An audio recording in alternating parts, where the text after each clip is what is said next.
வச்சுக்கிறதுக்கு என்ன சாப்பிட்லாம், எப்படி சாப்பிட்லாம்? இப்போ நம்ம சாப்பிடும்போதே சாப்பிட்ற முறைன்னு ஒன்று இருக்குது. நம்ம எல்லாத்துக்கும் தெரியும், சில பேர்த்துக்கு தெரியாமல் கூட இருக்கும். உமிழ்நீர் அப்படிங்கிறது ரொம்ப ரொம்ப முக்கியம். நம்ம வாயிலிருந்து சுரக்கக்கூடிய உமிழ்நீர் கூட நம்ம இரத்த சர்க்கரையின் அளவை குறைக்குங்கிறது ஒரு ஆராய்ச்சி ரிப்போர்ட்.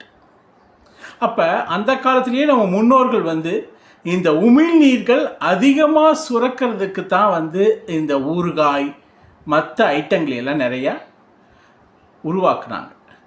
அப்போ அந்த உமிழ்நீர் அதிகமாக சுரக்கிறது தான் உங்களுக்கு இன்சுலின் அளவை அதிகமாக தூண்டும். இந்த உமிழ்நீர் சுரக்கத்தான் இன்சுலினை அதிகமாக சுரக்கிறதுக்கு தூண்டும். அப்படி இன்சுலின் அதிகமாக சுரக்கும் போது தான் நமக்கு தேவையான இரத்தத்தின் சர்க்கரை அளவை சரியான விதத்தில் அது பராமரிக்க உதவும். அப்போ இரத்தத்தின் சர்க்கரை அளவை பராமரிக்கிறதுக்கு உமிழ்நீரும் ஒரு காரணம். அப்போ நம்ம சாப்பிடக்கூடிய சாப்பாட்டை நல்லா அரைச்சு ரசித்து அப்படியே கூழாக்கி அதில் இருக்கக்கூடிய உமிழ்நீரெல்லாம் நல்லா சேர்ந்து சாப்பிட்ற மாதிரி சாப்பிட்ணும். தண்ணி அதிகமாக யூஸ் பண்ணக்கூடாது சாப்பிடும்போது.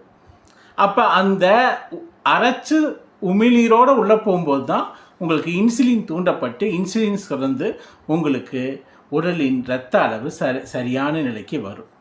ஸோ எப்படி நம்ம சாப்பாட்டு விஷயத்தில் இந்த இரத்த சர்க்கரையின் அளவை சரி பண்ணலாம் அப்படின்னா, நம்ம சாப்பிடக்கூடிய சாப்பாடின் அளவு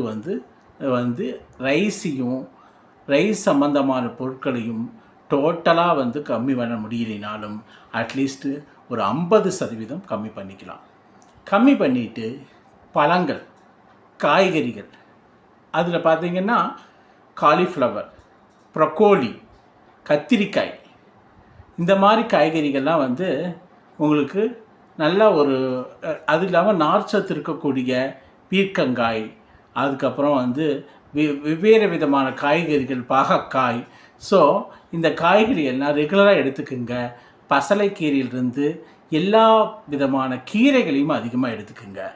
ஸோ இது எல்லாம் பார்த்திங்கன்னா அதிகமாக சாப்பாட்டில் ஒரு 50% ரைஸை கம்மி பண்ணிவிட்டு 50% ஒரு நாள் காலிஃப்ளவர், ஒரு நாள் பார்த்திங்கன்னா உங்களுக்கு ப்ரொக்கோலி, ஒரு நாள் பார்த்திங்கன்னா கத்திரிக்காய், ஒரு நாள் பார்த்திங்கன்னா கீரை. வணக்கம் நண்பர்களே. உடலின் இரத்த சர்க்கரையின் அளவை நார்மல்